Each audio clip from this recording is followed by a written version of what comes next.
जाता है, देन अपने ही पैसे को फिर भीख की तरह से लेने जाना जो पड़ता है। यही होता है ना। लेकिन धीरे धीरे घर वालों की सुनते रहे, लेकिन करते रहे काम। लाइफ में बहुत सारे प्रॉब्लम्स हैं।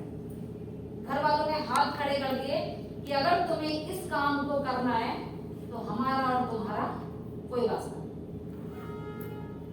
आप सोच के देखो उस सिचुएशन में काम करना जहां अपलाइन बैठा हुआ है 1600 किलोमीटर दूर, जिसकी सपोर्ट हमें हर रोज हर महीने नहीं मिल सकती। वो 3 महीने में 4 महीने में एक बार आया करते थे। हर रोज बुलाना पॉसिबल नहीं था, ना उनका आना पॉसिबल था, क्योंकि 1600 किलोमीटर दूर बहुत दूर हो गया। आते थे 3 महीने 4 महीने में 2 दिन वर्किंग किया करते थे, 3 दिन किया करते थे, वापस चले जाए। उसके बाद फिर फील्ड में दौड़ना। उस सिचुएशन में जहां प्रोडक्ट की डिलीवरी लोकल में नहीं थी, दिल्ली लेने जाना पड़ता था, ऑनलाइन का कोई प्रोसेस नहीं था, घर वालों का अटूट प्रेशर था। और सबसे पहली लिस्ट इंसान किसकी बनाता है? रिश्तेदारों की, अड़ोसी पड़ोसी की। शुरुआत में यही बताया जाता है, ऐसे ही फांसा जाता है ना। जी। आपको भी ऐसी फांसा होगा। लिस्ट बनानी है अपने जानने वालों की। अब कितने लोग यहाँ ऐसे बैठे जिनके जानने वाले आज उनके साथ काम कर रहे हैं? कोई एक आदमी है ना, कोई एक आदमी। बहुत लकी हो आप। हमारे तो घर वाले ऐसे थे कि हम जाकर जहाँ प्लान देते थे वो पीछे से जाके बोलते थे इसके साथ मत जोड़ना, वरना हमारी गारंटी नहीं, पैसे लेके भाग गया था। मतलब पैसे लेने के बाद प्रोडक्ट तुरंत दिया जा रहा है, फिर भी लोग ये कह रहे थे। ये बातें मैं आपको इसलिए बताई कि किस सिचुएशन में काम किया। और आप लोग लकी हो कि आपको रिकॉग्निशन हम लोग 1 लाख 1.5 लाख बीबी मैचिंग पे भी कर देते हैं अपना रैंक बनाकर। किया नहीं कि आप लोगों का हुआ है? उसके बाद टीसी का कंपनी लेवल पे शुरू हो जाता है। हमारा फर्स्ट रिकॉग्निशन एसटीसी पे हुआ, 25 लाख बीबी मैचिंग। कब आया? पहला रिकॉग्निशन भी एसटीसी पे हुआ, दूसरा रिकॉग्निशन आरटीसी पे हुआ, और तीसरा रिकॉग्निशन जो ड्रीम रैंक होती है एनटीसी, जब अचीव हुई कोविड में, तब सब कुछ लॉक था, कोई रिकॉग्निशन नहीं था। और अनफॉर्चुनेटली अब एनटीसी रैंक अचीव किया था, उसके कुछ समय बाद ही सर छोड़कर चले गए। उस सिचुएशन में लोगों ने फिर से कहना शुरू कर, जब धीरे धीरे इनकम बढ़ी, रैंक बढ़ी, पैसा आना शुरू हुआ, घर वाले और अड़ोसी पड़ोसी थोड़ा शांत हो गए। लेकिन जब कोविड आया और कोविड में ही सिचुएशन आई, फिर से लोगों ने कहना शुरू करा कि अब तक तो चल गया, अब नहीं चलेगा, क्योंकि लेडीज घर से नहीं निकल सकती, गाड़ी लेके कहीं अकेले नहीं जा सकती। इवनली कि मेरे गाड़ी की कीमत लगा दी सर कई लोगों कि सिंगल हैंड गाड़ी है, नई गाड़ी है, अब ये बिकेगी और हम खरीदेंगे। 2 लोगों ने मेरे पास ऑफर भी भेजा, लेकिन मैंने सामने से बोला अगर गलती से तीसरा आदमी ने आकर मेरे पास आकर मेरी गाड़ी की बोली लगाई तो इतने जूते मारूंगी मोहल्ले में कोई बचाने नहीं आएगा।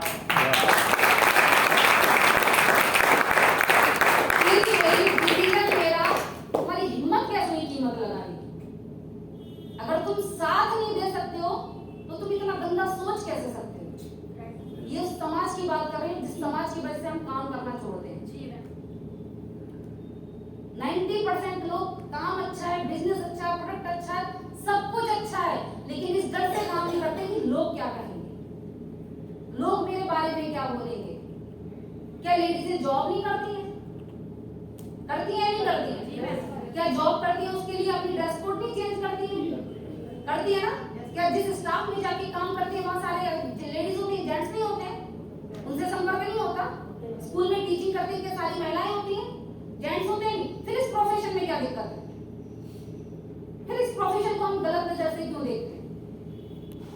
10,000 की नौकरी के लिए हम लड़की को सुबह से शाम तक के लिए भेज देते हैं, अपनी बीवी को भेज देते हैं, अपनी बहन को भेज देते हैं। इस प्रोफेशन में जहां चांसेस है आगे जाकर 2,10,000 के लिए, उसके लिए हमारे पास ऑप्शन नहीं है, उसके लिए हमारे पास सिर्फ सवाल है। ये उस समाज की बातें कर रही हूँ मैं जिस समाज के लिए हम काम करना छोड़ते हैं, जिस समाज के लिए हम बोलते हैं कि सब कैसे काम करें, सबके साथ दिक्कत आती है, ये सब कैसे काम करें। लोग ये कह रहे हैं, लोग कह रहे हैं प्रोडक्ट महंगे हैं। कौन सा प्रोडक्ट महंगा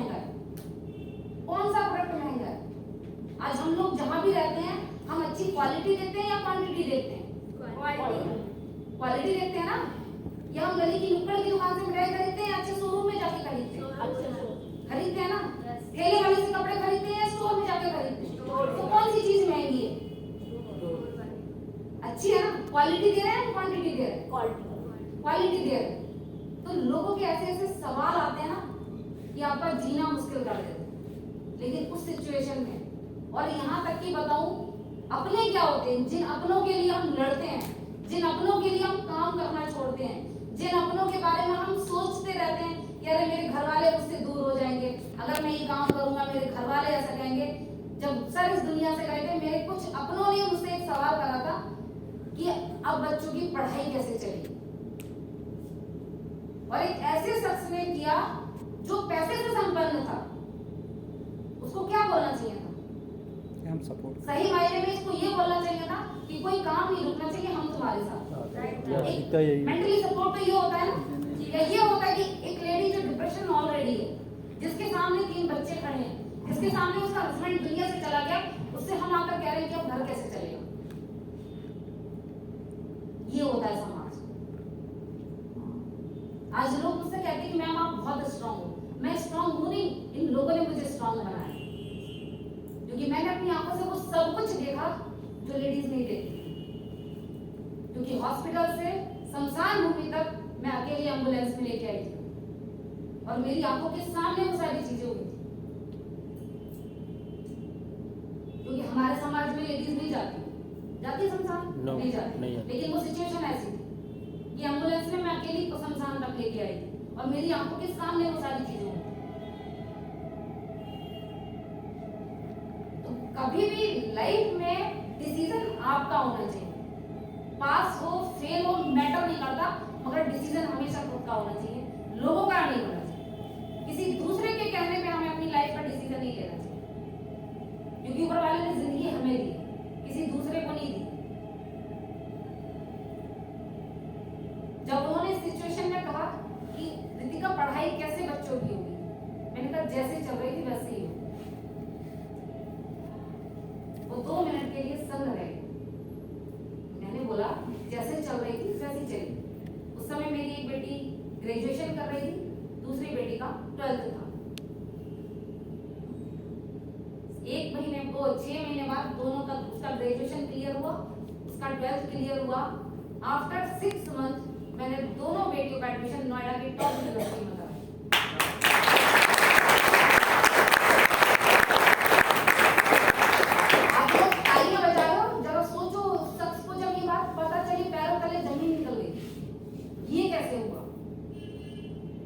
लेकिन उन्होंने क्वेश्चन मुझसे ऐसा कर दिया था, उनकी औकात नहीं थी सामने आके मुझसे पूछ सके कि ये कैसे कराया, कि बच्चों की फीस कितनी है, बच्चे वहां कैसे गए, उनकी औकात नहीं थी पूछने की। और मैंने ये सोच के रखा था कि इस बार अगर घर पे आकर उन्होंने ये चीज मुझसे पूछी, बहुत अच्छे से क्लास लो, क्योंकि मुझे ऐसे रिश्तेदारों से रिश्तेदारी रखना पसंद नहीं। जो ऐसे वक्त में तुमसे सवाल करें, ना कि तुम्हें सांत्वना दें। आज दोनों बेटियां मेरी, बड़ी बेटी नोएडा के अंदर मेकअप आर्टिस्ट है स्टूडियो के अंदर, और छोटी वाली मेरी वहां से video marketing plus event management का कोर्स कर रही है। डर लगने लगा कि घर कैसे चलेगा। मात्र 31 दिन के बाद मैं घर से निकल गई। आप सोच के देखो, जब 31 दिन के बाद मैं घर से फील्ड में निकली, तब लोगों ने कहना शुरू करा कि अभी तो 1.25 महीना भी नहीं हुआ। कहते हैं ना हमारे हिंदू समाज में कि अभी 1.25 महीना भी नहीं हुआ। उनको 1.25 महीना दिख रहा था, मुझे मेरे 3 बच्चे दिख रहे थे। क्योंकि मुझे पता था जो खर्चे चल रहे हैं वो रुकने वाले नहीं, जो फीस जानी है वो जानी है। कोई भी खर्चा रुकता है? नहीं रुकता। कोई भी चीज हम रोक सकते हैं? एक महीने नहीं देंगे, दूसरे महीने डबल करके देनी है।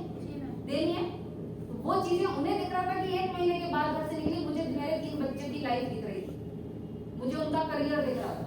क्योंकि मैं एक चीज को खोज चुकी थी, मैं अपने बच्चों को डिप्रेशन में नहीं डाल सकती।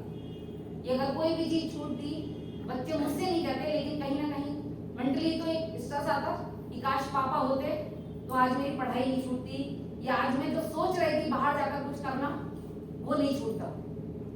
तो जब निकली तो, और कौन कहता ये बातें जो कर रहे थे लोग, वो कौन होते हैं?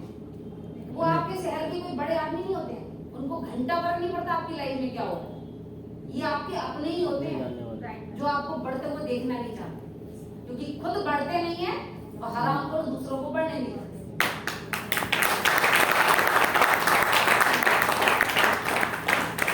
और 1 महीने के बाद मैंने कंटिन्यू फील्ड में जब जाना शुरू करा, पहले सर खुद गाड़ी ड्राइव करके लेके जाते थे, जब मैंने जाना शुरू करा तो मैंने परमानेंट ड्राइवर रखा, लोगों के और धुएं कि खर्चा तो बढ़ गया, ड्राइवर रखा, खर्चा बढ़ा, अब तो खर्चा भी बढ़ गया, कहां से पैसा आ रहा है?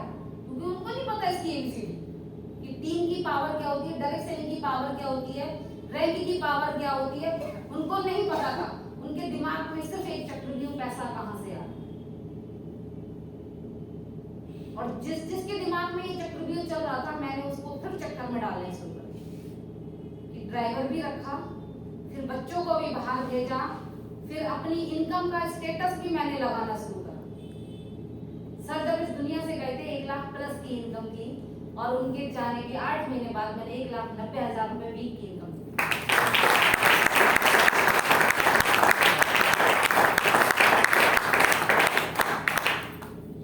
ये पावर सिस्टम की, जिस नॉमिनी को हम इतना प्रेजेंट करते हैं, इतना हाईलाइट करते हैं, क्या हम वाकई में सीरियस हैं उस चीज के लिए? आज आप लोग काम कर रहे हो, आपका गोल होता है, हम लोग बहुत आसानी से बोल देते हैं। मैंने बहुत सारी मीटिंग्स ली हैं जहां अगर मैं 5 लोगों से खड़े होकर के एक सवाल करूं ना, आपने माय लाइफस्टाइल क्यों ज्वाइन किया? कुछ लोगों का सपना बड़ी गाड़ी, कुछ लोगों का सपना बड़ा घर, कुछ लोगों का फाइनेंशियल फ्रीडम, टाइम फ्रीडम या नॉमिनी फैसिलिटी। बहुत सारे लोग सोचते हैं ना नॉमिनी फैसिलिटी। अपने दिल पे हाथ रख करके एक बार बोलो कि क्या नॉमिनी का जो मतलब होता है, हम उसके लिए इस बिजनेस को टाइम दे रहे हैं? डेट ऑफ बर्थ सबको पता है, डेट ऑफ डेथ किसी को पता है? पता है? आज की नहीं पता, मिनट की नहीं पता, हमारी नहीं पता, किसी की नहीं पता। क्या हम इतने सीरियस हैं? 90% लोग ये सोचने में गुजार देते हैं कि यार 2 लोगों को प्लान किया, 4 लोग नहीं आए, कल नहीं करेंगे। इतने एक्सक्यूजेस आते हैं, इतने एक्सक्यूजेस करते हैं लोग, लेकिन सपने इसी बिजनेस में आके देखते हैं। जब मैंने अकेले निकलना शुरू करा, कुछ लोगों ने मेरे पीछे से टांग खींचना होगा, कुछ काम नहीं है, खाली बैठे बैठे लोगों को सपने दिखाने का काम करते हैं। कोई काम नहीं, कुछ नहीं आता जाता है, इनका काम है सिर्फ लोगों को हिप्नोटाइज करना, लोगों को सपने दिखाना। अबे साले, हम सपने दिखाने की औकात कर रखते हैं जो खुद की आंखों से नहीं देख रहा। जो इंसान अपनी आंखों से नहीं देखता, हम उसे उसकी आंखों से दिखाने की पावर रखते हैं। आगे होना मैटर नहीं करता, आप अपनी आंखों से क्या देख रहे हो, क्या नहीं देख पा रहे, हम उसे दिखाने की पावर रखते हैं। अगर तुम्हारे अंदर दम है तो आके फील्ड में काम करो ना। तुम तो लोगों के सपने मार रहे हो। तुम जाकर के अगर लोगों से बोल रहे हो नहीं हो सकता, नहीं कर सकते, तो तोड़ने का काम कर रहे हो। हम कम से कम लोगों से जाकर कहने की हिम्मत तो रखते हैं कि तू कर सकता है, तेरे साथ हो सकता है, तेरे पास भी BMW मर्सिडीज आ सकती है, तेरे बच्चे भी अच्छे स्कूल में पढ़ सकते हैं, तेरे घर में भी 2,10,000 आ सकता है। हम कॉन्फिडेंस तो देते हैं। 2-10 नहीं आता है, 10 भी आता है, उसका कुछ तो काम भला होता है या नहीं होता है? शुरुआत में 10 ही आता है और 10 की ही जरूरत होती है। जब स्टार्ट करते हैं तो एक्चुअल में 10 तक पहुंचना बहुत मुश्किल होता है, और उसके लिए ही फील्ड में जद्दोजहद करनी पड़ती है। तो मार्केट में ना लोग गिराने के लिए तैयार बैठे होते हैं, लेकिन ये आपको देखना है कि जब हम इस माहौल में आते हैं और जो चीजें हमें दिखाई या बताई जाती हैं वो वाकई में है या नहीं। अगर आपका बिलीफ सिस्टम 100% है तो मार्केट में किसी की औकात नहीं आपके सामने खड़े होकर बात कर सके, आपको गिरा सके, आपको तोड़ सके, आपको कोई भी लालच दे सके। अपना बिलीफ सिस्टम इतना स्ट्रॉन्ग कर, क्योंकि मैंने वो सारे हालात देख लिए कि जब अच्छा था तब भी लोग जलते थे, जब गलत हुआ तब भी लोगों ने साथ छोड़ा। साथ देने कोई नहीं आता इस दुनिया में। अगर आपको कोई सफल और कामयाब बनाना चाहता है तो वो है जिसे हम हर रोज आईने में देखते हैं। बाकी दुनिया में कोई नहीं चाहता आप आगे।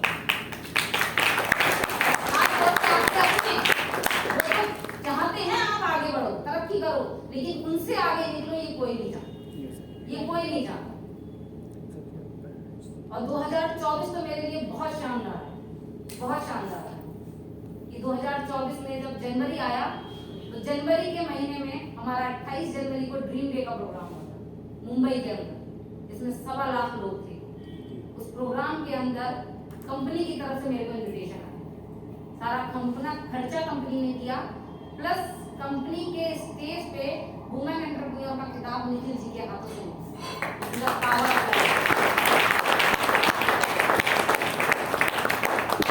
28, 29, 31 को वापसी आई हूँ। 1 फरवरी से मेरी आईडी पे जीएसटी लॉगिन। जीएसटी का मतलब समझता है? जीएसटी का मतलब जब साल का 20 लाख इनकम क्रॉस होता है तब जीएसटी सडनली मार्च आया। 8 मार्च को वुमेन्स डे मनाया जाता है। 8 मार्च को भी दिल्ली के अंदर इंदिरा गांधी ऑडिटोरियम में डायरेक्ट सेलिंग इंडस्ट्री की 25,000 वुमेन्स आई थी, ओनली वुमेन्स। इसमें 25,000 में टॉप 100 को रिकॉग्नाइज किया गया था और 9th नंबर पे रितिका गुप्ता का नाम। बताने में बहुत आसानी और बहुत अच्छा लगता है, लेकिन सोच के देखो ये तब हुआ जब इन सारी चीजों को फेस करके मैंने अपने आप को प्रूव किया। मैंने कभी भी ये ड्रेसअप सर के सामने नहीं किया। तमन्ना थी कि एमटीसी पे जाएंगे तो दोनों सेम ड्रेस में जाएंगे, सेम कलर के कोट पैंट में जाएंगे, लेकिन अनफॉर्चुनेटली वो नहीं हो पाया क्योंकि कोविड था, कोई मीटिंग प्रोग्राम कुछ हो नहीं रहे थे, और जब ओपन होने के चांस आए तब वो इस दुनिया में नहीं। लेकिन जब उनके बाद मैंने सिंगल फील्ड में निकला, मैंने जब ये ड्रेसअप लिया, लोगों को बहुत ऑब्जेक्शन। काम मेरा, करना मुझे, पहनना मुझे, सब कुछ मुझे करना। Who are you? आप कौन होते हो ये बोलने वाले कि मैं कहाँ जा रही हूँ, मैं क्या कर रही हूँ, मेरे घर में पैसा कैसे आ रहा है, मैं क्या कर रही हूँ, आप बोलने वाले होते कौन? जब 3 लोगों से Who are you को बोल दिया ना, चौथे की औकात नहीं हुई खड़े होकर मार्केट में बात करनी। वो कलेजा आपको रखना होगा कि मार्केट में अगर कोई आपके बारे में, आपकी कंपनी के बारे में, आपके प्रोडक्ट के बारे में, आपकी अपलाइन के बारे में अगर कोई कुछ बोल रहा है, उसकी आंखों में आंखें डाल के बोलना हुआ नहीं।